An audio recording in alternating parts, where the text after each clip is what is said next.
Wonderful panel today, quite a big panel. So I'm going to get going pretty rapidly. Please bear in mind that this session is recorded, as the electronic voice will just have told you. Please mute your mic if you're not speaking, but please do engage in the chat if you have. There will be an opportunity for audience questions later on. There's also opportunity to put questions and comments in the chat, and we do hope that you will avail yourselves of that opportunity. So without further ado, Lucky, it's over to you.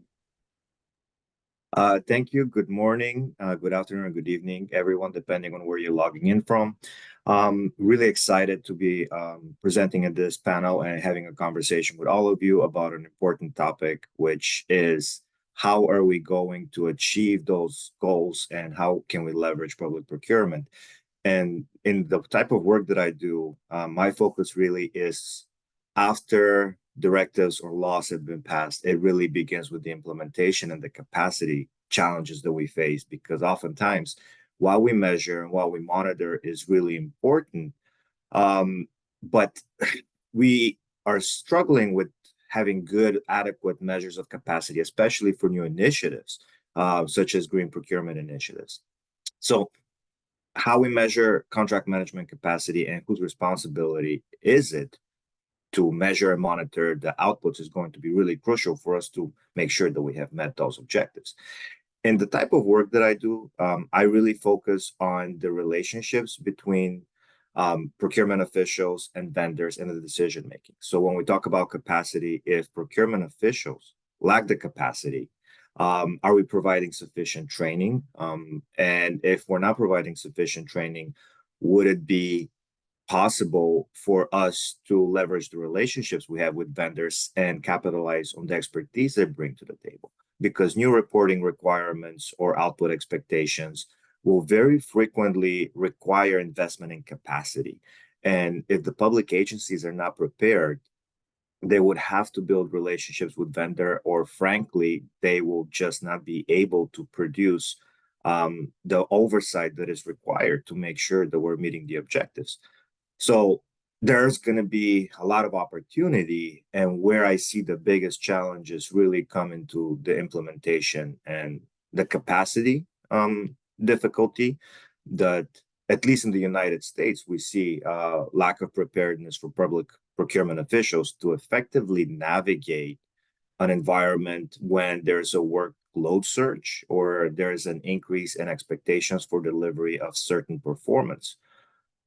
If we're not equipped to provide training or recommendations or guidance or resources, be it financial, be it staffing, the work will either not be done, or we're going to have to rely on relationships with vendors who are benevolent and want to help meet those goals. They're potentially motivated by other outcomes as well, or we have to rely on networks of reporting and external capacity support systems.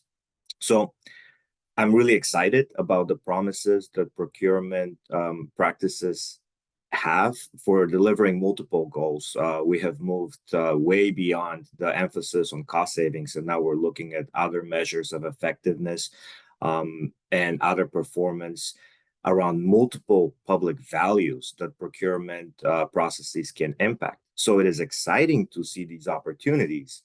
And we need to meet the challenge of capacity that is often reflected in staffing, training, and need to improve our ability to measure what is the output and the outcome of various directives and laws that we pass, that procurement practices will have to get us there, for lack of better words. And with this, I will wrap up my talk and look forward to your questions.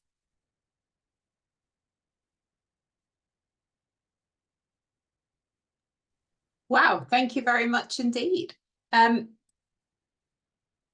Alison, it's over to you. All right, good morning, everyone. It's morning here in DC for me today, but I will be talking from a South African perspective, being a South African myself. So as I was preparing for this and thinking a bit about, green procurement and the capacity issues in South Africa specifically, and I think it's true not only for South Africa, but for a large part of the developing world. And that is that at least in South Africa, the capacity, in my view, is non-existent. And that is the most unfortunate thing, because it is actually the more developed world that is contributing most to the GHG emissions, and the developing world that is suffering from the consequences of that. So it adds an extra layer to having to, manage the consequences of climate change. But dealing with the issue or how South Africa is dealing with this in particular. So the South African government has made a formal commitment in the form of a policy to reduce GHG emissions by 2050. However, the problem is I myself have not been able to find that policy. Maybe I'm not as good a researcher as I think I am, but I have been struggling to get hold of that. There are a number of policies that are floating around. Whether they speak to each other is a debate for another day. But I think that adds to the issue of not having capacity to deal with climate change matters in South Africa. So I think one of the biggest challenges we have right now is that there is extremely slow policy change. And what goes hand in hand with that is the lack of political will. Now, you will often hear South Africans say, well, we have other priorities, we have to deal with poverty alleviation and the effects of apartheid, etc., etc.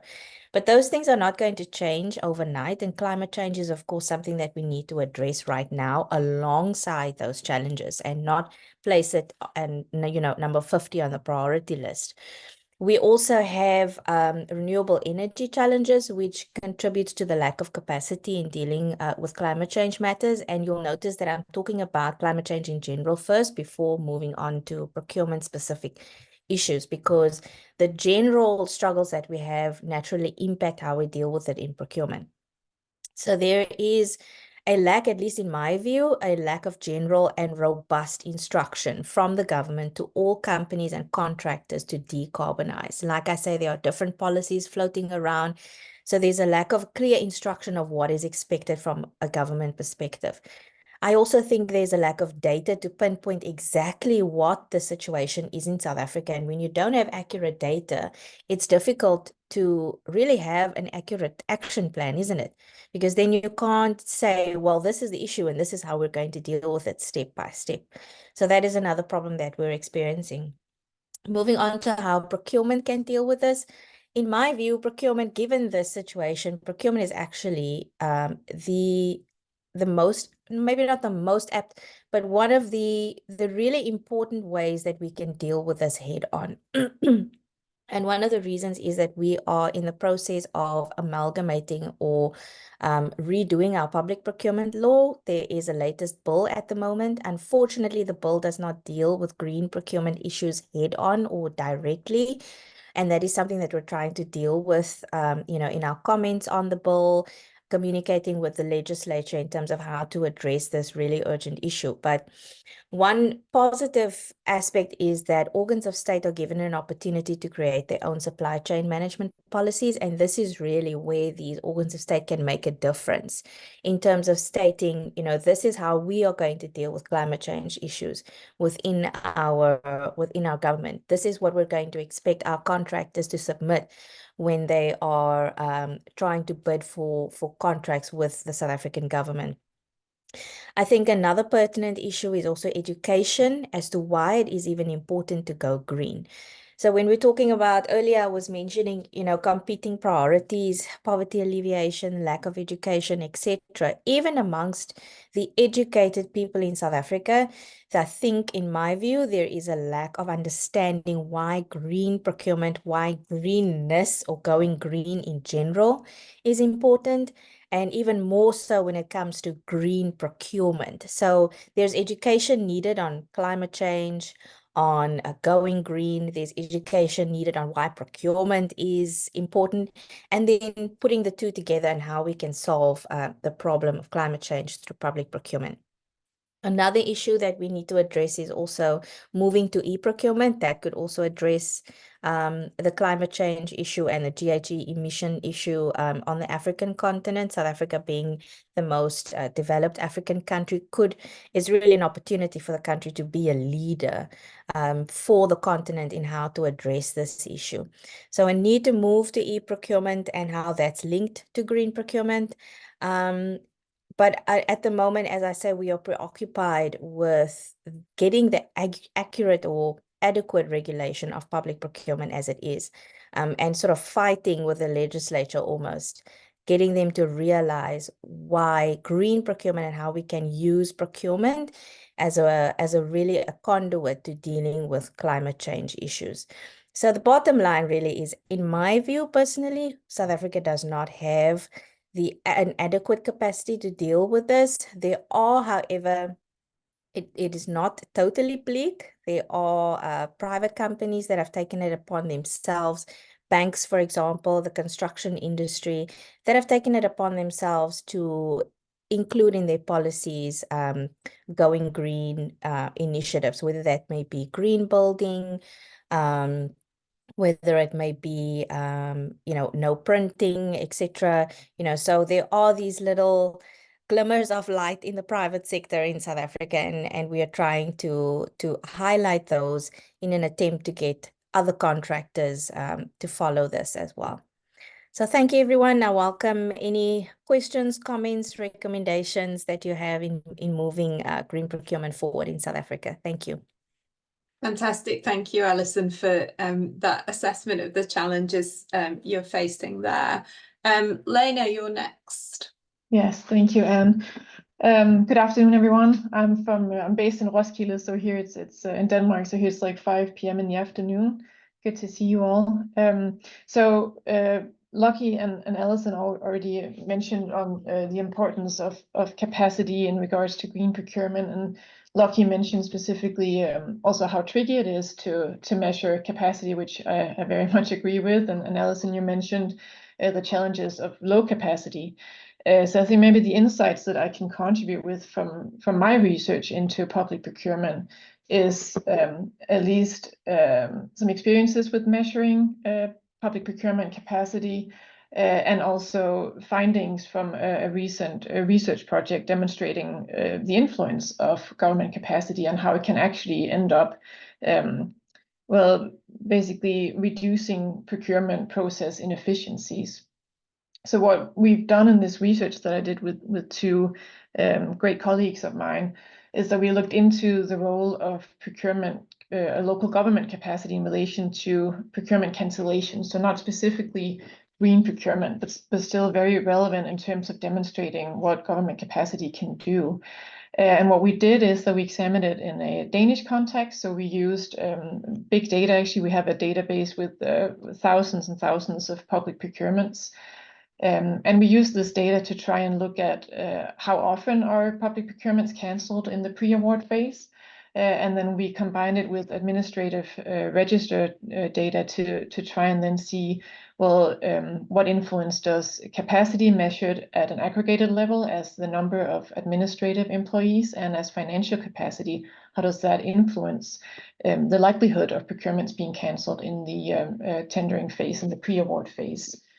Coming back to how to measure procurement, which is very tricky, as Lucky said, we did it then by looking at the number of administrative professionals, which is still, it's aggregated, but it does sort of try to encompass that we're talking about humans. I mean, it's essentially the humans that are employed in public organizations that have to deal with these procurement processes, with contract implementations.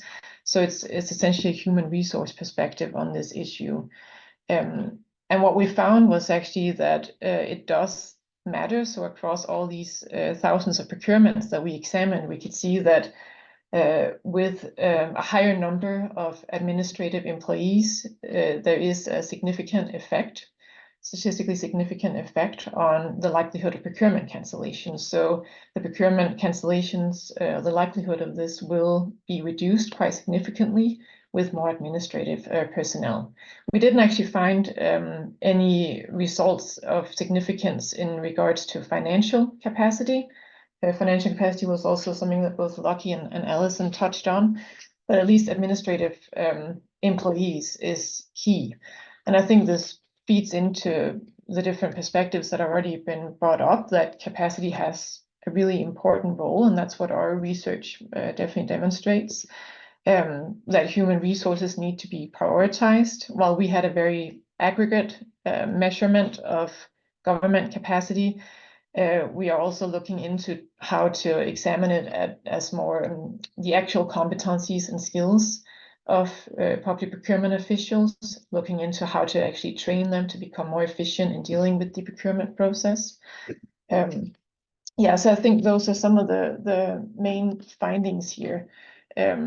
Simply looking into the importance of these human resources, and also if anyone has better measurements of this from different places around the world, then we're also very keen to hear about it. But I think otherwise I can actually keep my chat or my brief talk to this, and I'll hand it over to the next person. Fantastic. Thank you very much indeed. Sergio. Well, thank you so much. It's great to be participating in this panel here. I'm from Western University in Canada and INSPIR in Brazil. So related to the topic of this panel, you know that several governments have tried to promote green technologies with industrial policies, subsidies, or even the creation of enterprises, all those things, which we could characterize as a supply side channel, right? How to promote green technologies. Another channel that I'm going to be exploring here, related to the topic of the panel, is a demand side panel, meaning that governments can act as clients of technology, sustainable projects and investments, and therefore demand those things. I'm using the context, and we are studying the specific case of desalination technologies. You know that desalination plants have been a response to water scarcity in several countries, a big problem. In recent research with my colleagues and co-authors, Ilse Kivilanis from INSEAD and Leandro Pongelupi from Wharton, we are examining investments in desalination plants, and specifically two types of technologies involving those desalination plants. One is more traditional, using evaporation, is very energy intensive. Another is more modern, so it's more sustainable in the sense that it saves energy, which is reverse osmosis. It has been more widely adopted recently, but in the early days of the technology in the 60s and 70s, that was not the case. The technology was uncertain, and in a sense, we asked the question of whether governments demanding or procuring, right, or demanding the construction of those desalination plants were also demanding the more sustainable energy-wise technology, right? So we have two types of clients that we're kind of examining. Imagine a municipality, right, in a given country, facing a problem of water scarcity and building a desalination plant with a given technology. So that municipality can either choose the more sustainable technology or the more energy consuming technology. And versus a private client, imagine a manufacturing plant, I don't know, a mining company, or I don't know, a plastics company, also wanting to increase the supply of water and considering all those technologies, right? So our question and hypothesis is that governments may be more, may demand more the sustainable technology more, because especially at the early stages of adoption, where those sustainable technologies were not, or the returns of those sustainable technologies were not that clear, right, and highly uncertain. So to examine this, we are using a very large database. Actually, it's so we have all desalination plants from the 50s and to recent times. we're talking about 13,000 desalination plants in 169 countries. And we then examine how different types of clients, governments procuring those plants and the technologies, or private clients, how they are demanding sustainable technologies. And our strategy is to identify droughts, shocks, right? Shocks, increasing events of water scarcity. What we find is that given an event of water scarcity, like droughts, severe droughts, private clients, firms, for instance, they're faster, right? So they build those plants at a faster rate, which is understandable because governments in general have those bureaucratic procedures, right, to follow, etc., in procurement processes. However, conditional on building a plant, the desalination plant, governments demand more the sustainable technology, right? The sustainable, the kind of the greener technology, which is more sustainable energy-wise. And also connecting with the topic of this panel, which is about capacity, public capacity, government capacity, or capabilities. Unfortunately, we don't have granular measures of those capabilities. As Lena said, right, it's really difficult to measure. In previous work, we have measured that using, interviews, surveys, etc. For instance, one of the readings, there is a sign that is indicated in this for this panel. Also, my recent book, The Right to Privatization, there are some indications of studies measuring this. But in this study, we measure country level, the country level institutional development, especially in terms of how governments constrain themselves to not intervene, right? To not and therefore create a more stable institutional environment for investment. And we do find that the effect that governments demanding more sustainable technologies only occurs in countries with more with improved institutional development, right? Just to conclude really real quick, we also have, unfortunately, a side effect of those plants because they pollute, right? They have a residue called brine, and they pollute coastal areas. Unfortunately, when you build those plants, you solve the water scarcity, you create another kind of unfortunate environmental problem, which is pollution. And now we're examining this and see how to deal with these trade-offs, right? How to deal with that kind of consequence, which might invite also some sort of public policy. Thank you so much. Looking forward to the discussion. Thank you very much indeed. Joyce. Hi, greetings to everyone from the UK. Can you hear me? Yes? Yeah. As Rory said earlier, we have a general election in 5 weeks' time in the UK. And although there's definitely a consensus on the need for policies for net zero and a consensus on the fact that procurement can be a very important element of that in terms of assessing needs and achieving social outcomes, the way that the two parties are addressing this is very different. Our current Conservative government is scaling back on cost terms, the net zero plans. The Labour Party has got very ambitious plans, but it's all got to be within the context of very perilous government finance at the moment and very high government debt.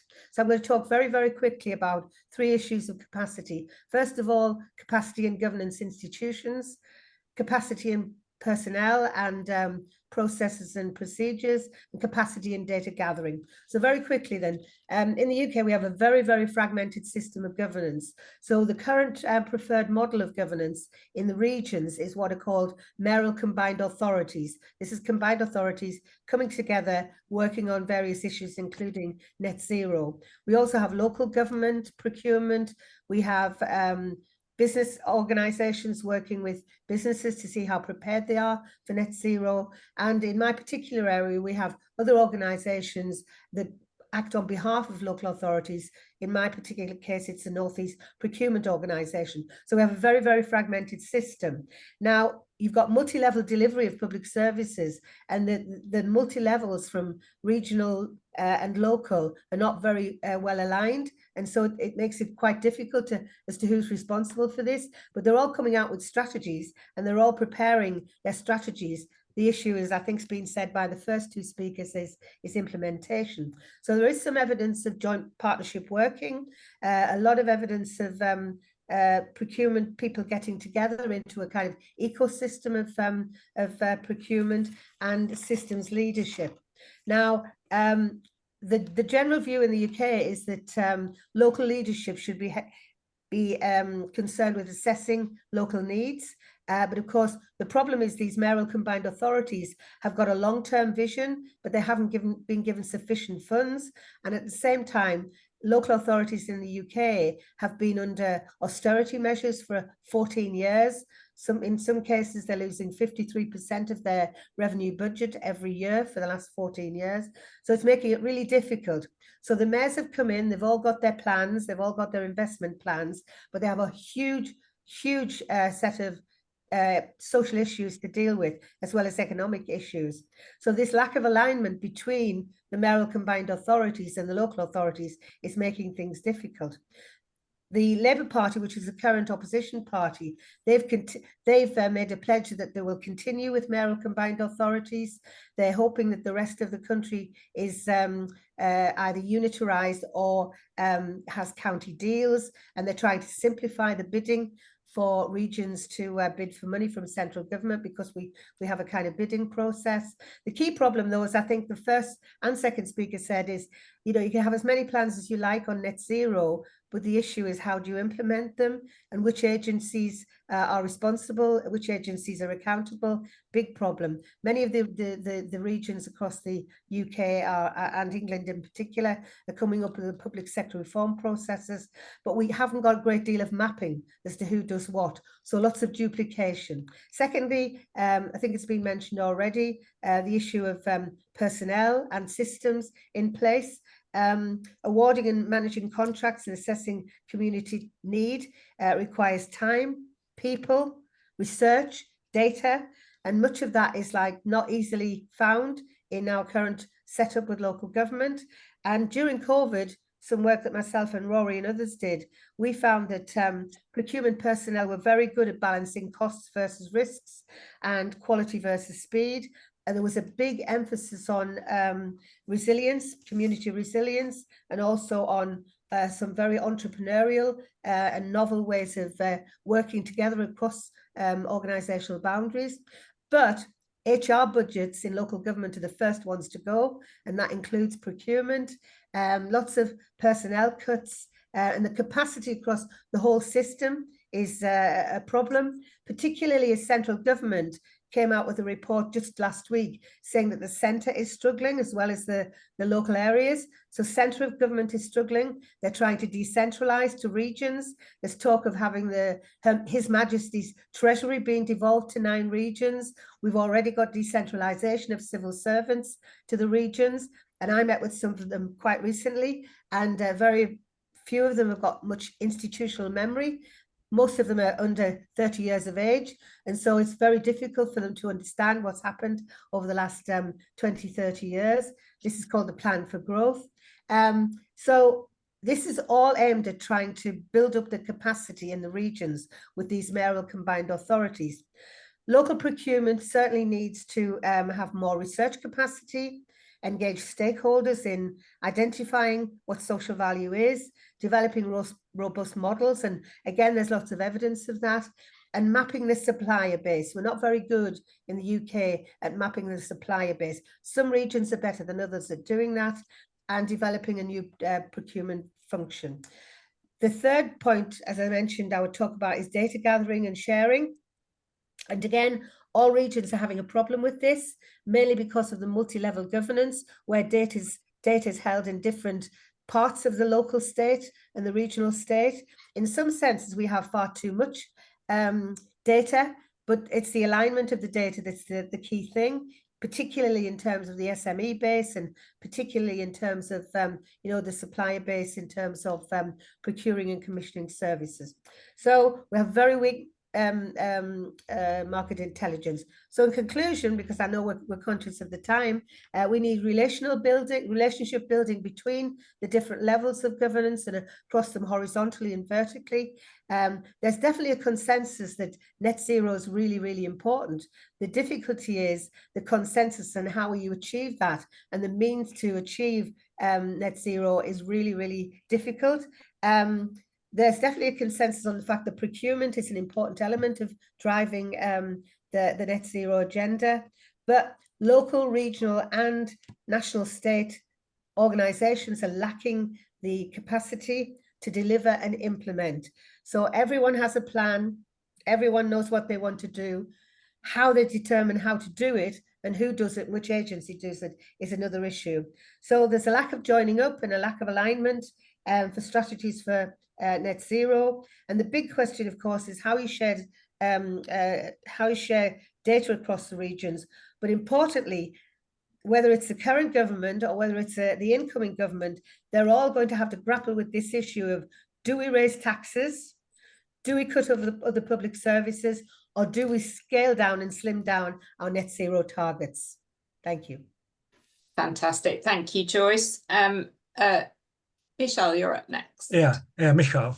Hello, everyone. It's very nice to be here. My name is Michal Plaček, and I will speak about situation in Czech Republic. I have to start to saying that according to my point of view, the capacity is significantly associated with starting condition in each country or initial institutional setup. Czech Republic is often called a champion in decentralization. We have about 6,250 municipalities. Majority of them have under 1,000 inhabitants. Just imagine that average number of inhabitants in municipalities in Czech Republic is about 1,600.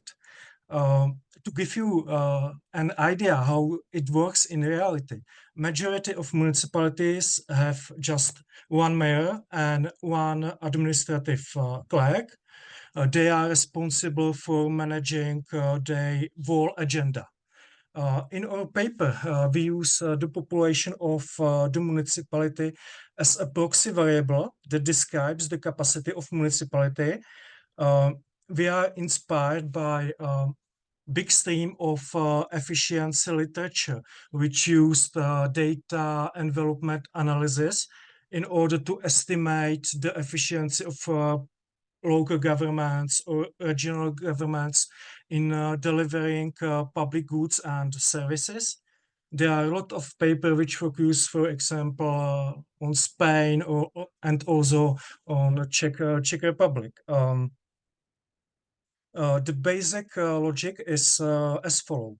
The population is one of the basic criterion for distributing tax revenue in Czech Republic. It means that bigger municipalities have bigger budgets, so the cities are able to hire more educated or experienced servants who are able to work in a public procurement department. And also they must deliver much more public services than small municipalities, and there is some bigger space to incorporate some green criteria into evaluation of contracts. This was also confirmed by our results. Another interesting result was that main problem was not high price of green product, but the administrative complexity and risk associated with complexity of the contract. Of course, our results have some significant limitation because they were based on perception. Just for comparison, if we will look on other countries in Central and Eastern Europe, in comparison with Western country, they have the largest proportion of contract with low price criterion. We also did some sophisticated analysis This is a new paper which will be published in Public Money and Management. We developed a special algorithm which is able to identify green elements of contract. We use data from Tender Electronic Daily.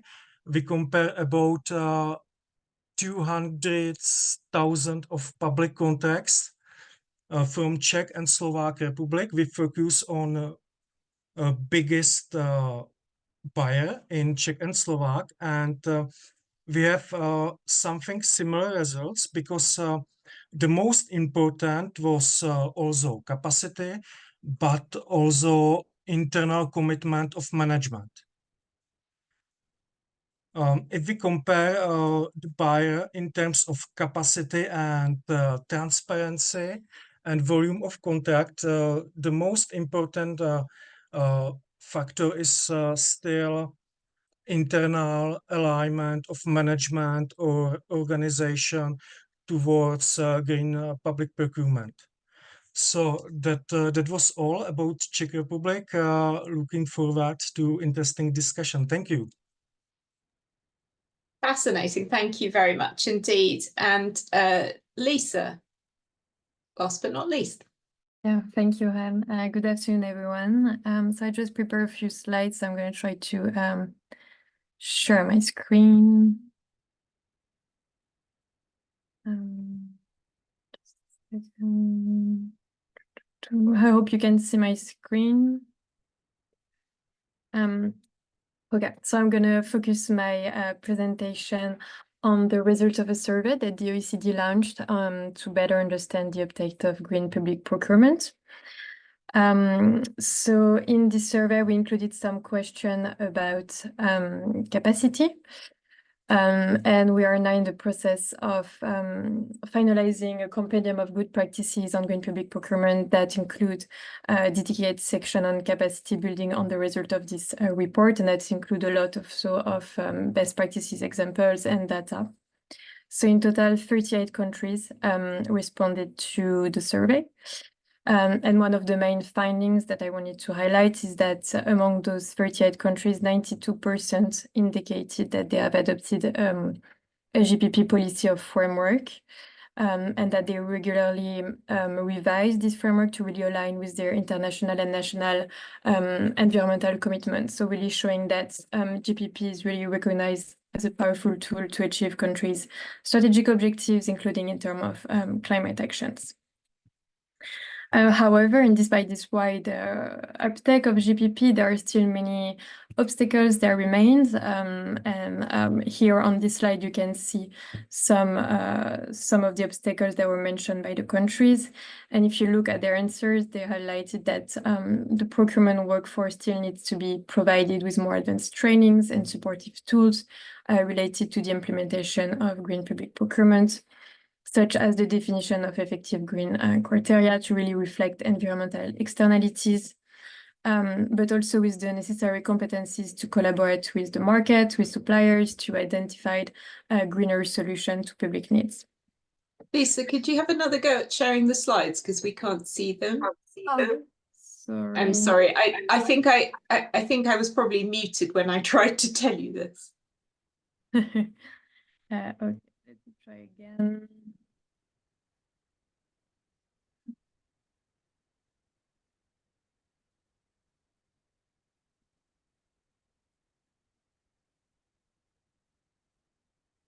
Can you see it now? Just black at the moment. Ah, there we go. Okay, so here you have the obstacles that we're mentioning. Yeah, you just need to go into slideshow mode, I think, because we can see the notes. I think for me it's in slideshow mode, so. But we can see the slides, so that's good. Okay.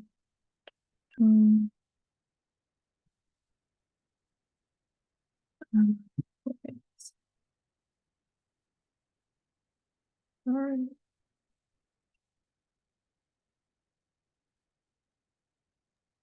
Oh, we've lost them now completely. Do you want to go back to what you had before? And don't worry about the mode.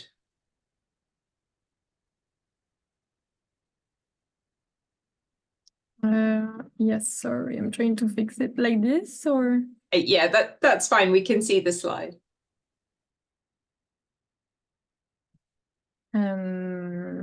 Because sorry, it's kicking me out of the thing.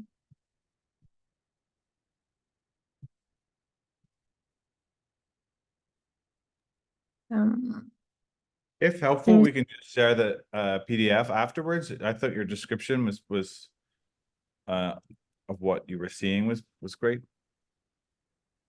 How do you prefer? What do you? I don't know. And what do you think? Well, we can see these slides now, so I'm happy for them to stay up, and then we can circulate them afterwards too. Okay, so I should not share my screen. No, carry on. It's fine as it is. So now, sorry, but now what do you see the? We see the slides and it's not in the sort of slideshow mode, so we can see your notes and the sort of the buttons at the top of the screen, but we can see the content of the slide, which is really helpful. Okay. Sorry about that.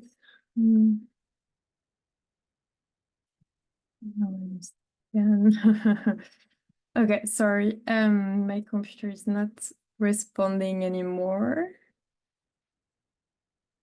Okay. Okay, so you can still see the slides now, right?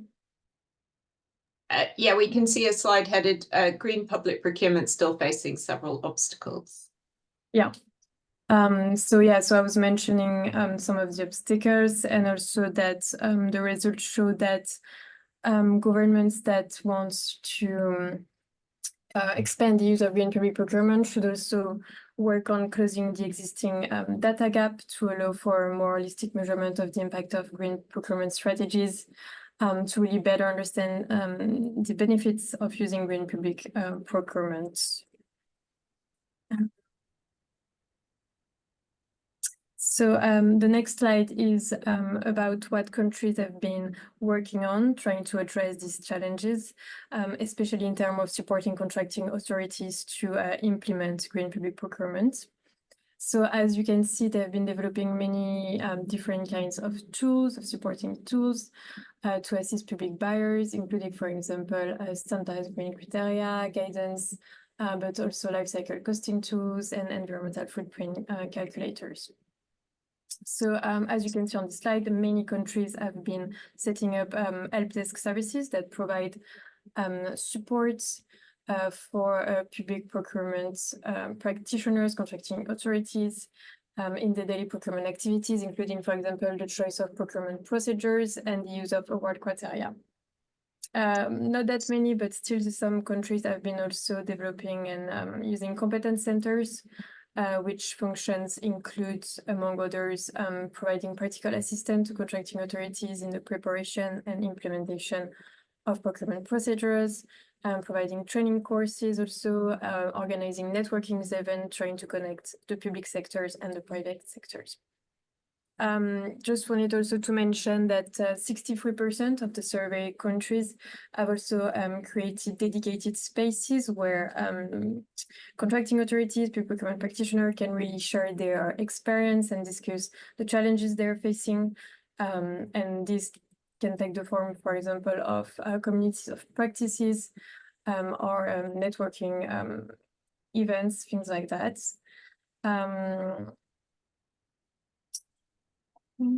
I just wanted to mention also a quick point about monitoring and reporting on green public procurement.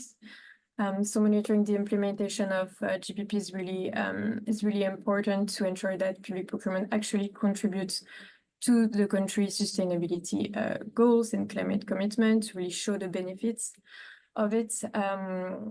And also monitoring and reporting can help identifying any kind of barriers, issues that still hinder GPP potentials and limit its uptake by contracting authorities. So as you can see on the slides, the survey country relied on different forms of monitoring system to track green public procurement implementation, including a digital platform that can be either linked or separated from the main e-procurement system, but also Excel files, paper-based documentation, and other kind of systems. And as Alison mentioned, for South Africa, that it would be very important to be moving to e-procurement systems. We indeed believe that e-procurement system can really improve the quality of GPP monitoring, can streamline also the monitoring process and reduce the reporting workload for public officials and contracting authorities. So the use of e-procurement system can also improve data consistency, data quality. It also means that public managers will have access to data tracking, data analysis, and data visualization in real time. So they will be able to make more informed decisions on procurement plans and to identify opportunities to improve the green performance of their organizations. And I think that's all for me now, but as I mentioned, we are in the process of publishing this companion of book practices on green public procurement, where we share a lot of examples on how different countries have been working on to improve the capacity of their public procurement staff in relation to green public procurement. Thank you.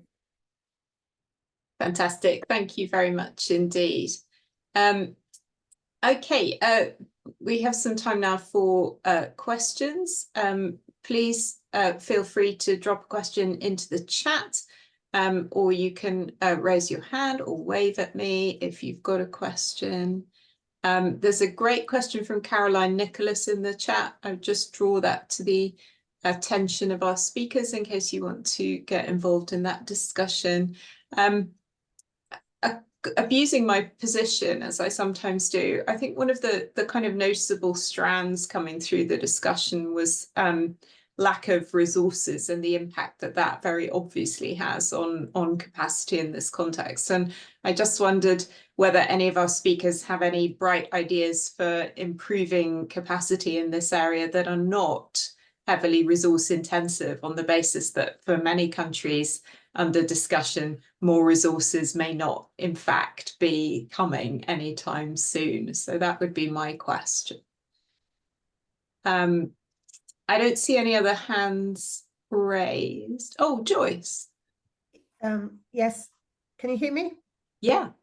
Yeah. I think just one of the things that's happening in the UK, and I'm part of it, and other regions are doing similar, is to try and create university and public sector agency partnerships so that there's a sharing of data and try and get more efficiencies that way. We have something called Insight Northeast in the Northeast. Birmingham has City Ready, and this is where all the agencies are working together, not necessarily on procurement, but they should be, because that's where, you know, there's such a lot of data, such a lot of activity going on, but this alignment and this kind of connecting up the dots isn't working with this multi-level governance that we have, certainly in England. But I think more joint working, more partnership working, more systems leadership, perhaps.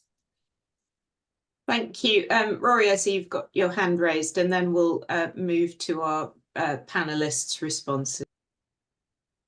Yeah, I'm curious as to whether people think it's more about building capacity of existing procurement professionals to either buy differently or to manage contracts differently, or there's a role for some kind of sustainability officer to more broadly help authorities to be more sustainable in their activities more broadly? Great question. Thank you very much. I'm going to go back now through our panel and give each panelist an opportunity to comment either on the questions that people have raised or the questions in the chat, or reactions to what other panelists have said, and 2 minutes each, as you know. So Lucky, back to you. Well, thank you. And these were fascinating presentations. Really, the challenge of capacity, at least there's definitely, I see the bigger issue, and I can speak from the US perspective and the type of research that I do, but I think there might be some similarities based on some of the findings from other contexts. It could be institutional. And in the US in particular, what we see is the lack of public servants that are coming with procurement backgrounds, and that is not reflected in the graduate curriculum that we offer frequently, which we're trying to remedy as we speak. So a lot of agencies at the state level have taken lead in providing support through training the individual public servants can engage. But I think the real solution might be greater partnerships, because the private sector has been engaging in procurement, broadly speaking, for much longer, more effectively. And since 2009, with the Recovery Act in the United States, we saw, at least I saw in some of my research, a lot of training that was ad hoc at state agencies. Like, this is how you manage contracts now, because you are asked to do a lot of contracting very quickly without having the capacity to do it. So it's like, hey, who knows how to do this? And quickly train everybody else with this PowerPoint. So we saw a lot of this happening. And to Rory's point about the sustainability office, some of my co-authors do sustainability research, and they often have the challenge of, oh, we asked this contracting question in our survey, and now we don't know what to do with it, because a lot of the sustainability initiatives involve procurement, and they really focus on the municipal response to sustainability in terms of innovation, and they don't see the link with the fact that there's a need to invest in capacity in procurement, because that is the vehicle to achieve a lot of sustainability efforts. Thank you. Fantastic. Thank you very much indeed. Alison, any reflections from you? Sure, thank you. I think, capacity is an issue that we've been talking about for many years, and especially from a developing country perspective, we can talk about lack of political will. Government does this, the government does that. It's not going to stop overnight. We have our elections, general elections tomorrow, and I believe the same government will win again, and that's not uncommon on the African continent. So I think the focus should rather move towards the private sector. I hate the word mobilizing, but right now I can't think of anything else. So sort of mobilizing the private sector to really bring about more change and decide for themselves, what are we going to do about the issue of green procurement, and implement them within their own contracting spaces. Because if we wait for the government to do something, we're going to wait for eternity. So, I mean, yeah, so the issue of capacity building, we can talk about it all day, because there are so many issues with regard to green procurement. But as I, started my presentation also explaining the general issues regarding greenness, and then moving on to green procurement, I think it's very important for people to realize why it's an issue. A lot of people don't realize or don't understand that it is, a really big comprehensive issue. So education on the fact that it is an issue, how it can be addressed, and that it's an issue that affects each and every one of us, that it's not just a government problem. Because I think that's what it's easy to say, well, the government isn't doing this, the government isn't doing that. But also, relaying the message that there are things that individuals can do, and also companies, and also contractors. So if it's that multi-stakeholder, like somebody said in the chat, that multi-stakeholder initiative will really, I think, move the needle. Thanks. Fantastic. Thank you very much. Lena. Yes, thank you. And thank you for all these great perspectives and insights. I think I would like to respond. Anne, you mentioned you had a good question about, are there any more sort of low intensive approaches to increasing capacity? Because a lot of the research that I've done with my colleagues actually point to what I said earlier, that we need basically more employees, more trained staff, and that of course is going to cost money. And what we see in a Danish context right now is that local governments are doing the opposite. They're actually cutting down on how many people they have employed to take care of this, which will also obviously affect green procurement, which is generally a high priority right now among local governments here. So what we are hearing when we talk to procurement officials in our research is that training, like Lucky said, is something that's actually a demand for. They need to actually have some more training in how to go about green public procurement. It requires special insights into how to formulate green award criteria, green minimum requirements, which is not something that all procurement officials have the experience in doing. And also simply more networking across governments, not inventing everything from scratch every time they do it, but learning from each other would be at least one less capacity-intensive approach to doing more green public procurement and increasing the capacity to do so. I think that would be my 2 cents. Thank you very much indeed. Very interesting. Sergio. Yeah, thank you. I mean, I think there's many challenges. One key challenge that I have observed is, which was mentioned here, is the lack of political commitment, because you have the political cycle, governments come and go. And sometimes I see people, personnel, experienced people willing to work in government units, even below their opportunity cost. But so they develop, one government develops this unit, this group of people, but then there's a change in government, especially perhaps in emerging markets, and then there's a completely reshuffle of the unit, and you don't have the kind of stability to create the capabilities to manage that. One potential policy solution for that we examined some previous work, is the creation of specialized units. You can even have some legal provisions, right, legal frameworks in the country to create more autonomous units, to dialogue with the private sector, collaboration units, right? And those units can also follow certain policy agendas, including sustainability.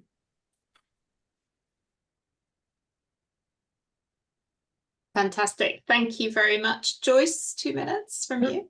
Yes, just to respond to the comment in one of the questions about multi-stakeholder approaches, I think it's so important, because I think that we'll never get really to a true value of what social value and social outcomes are without having the multi-stakeholder approach. But I think we tend not to have very sophisticated models of doing that. The other thing I would like to say as well is procurement professionals, when they have their training, they may well do it with their professional organization or with a university.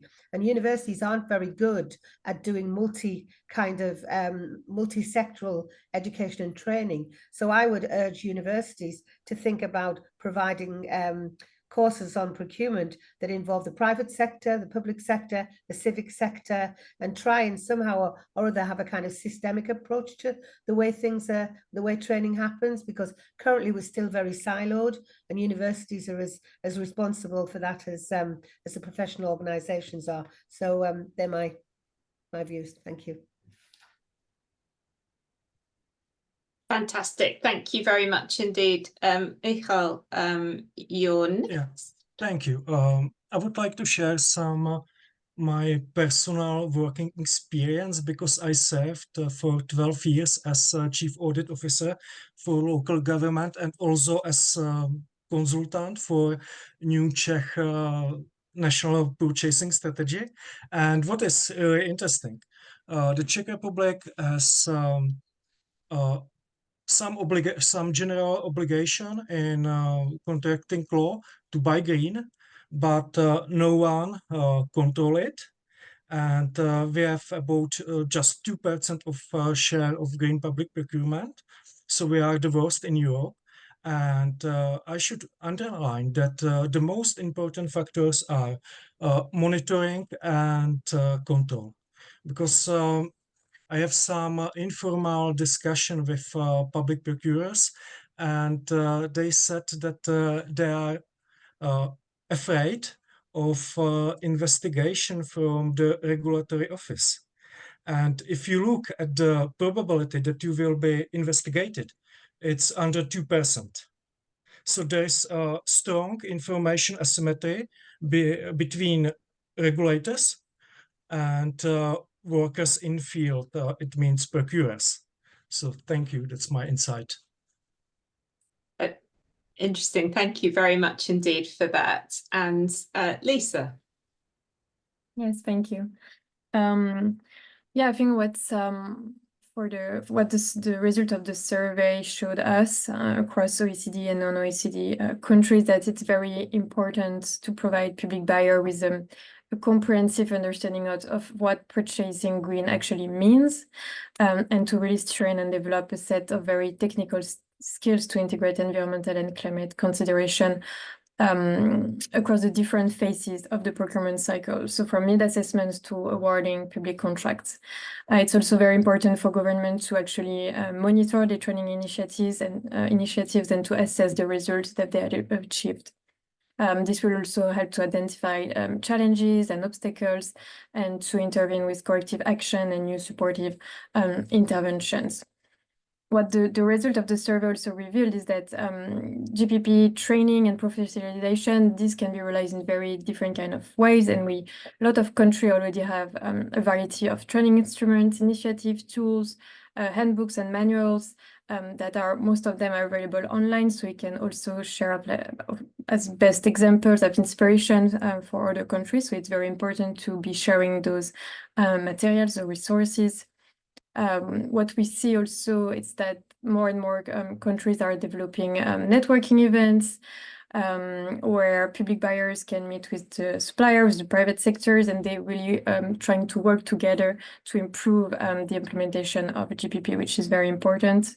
And in terms of political willingness, we have one example is that, for example, in France, the government set the objective of integrating at least one environmental consideration into 100% of public procurement contract by 2025.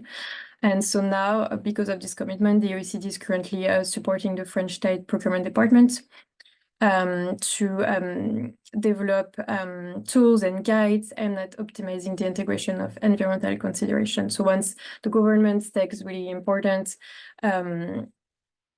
commitments, it means that things will be maybe moving easier, and that's also very important to have this political support behind. Thank you very much. Brilliant. Thank you very much indeed. So thank you to our wonderful panel for managing to pack a huge amount of information and insight into a very short space of time. And thank you to our audience for your very interesting comments and questions, which we really appreciated. Rory, have you got anything that you wanted to say to wrap up? No, thank you very much. This has been part of a series of meetings. We will communicate more on what's next. I think some of you are involved in a session that we're having next month that'll include a hybrid session. Look out for emails there. I appreciate that we're short on time. Thank you so much. Great. So that brings our formal proceedings to an end. If the speakers are able to stay on the call for a few minutes, that would be great. There is an opportunity, if you've got a question that you didn't want to share in front of the whole audience, to stay on for a couple of minutes if you want to raise that question now. But otherwise, that brings the formal POGO session to a close. Thank you very much indeed for coming.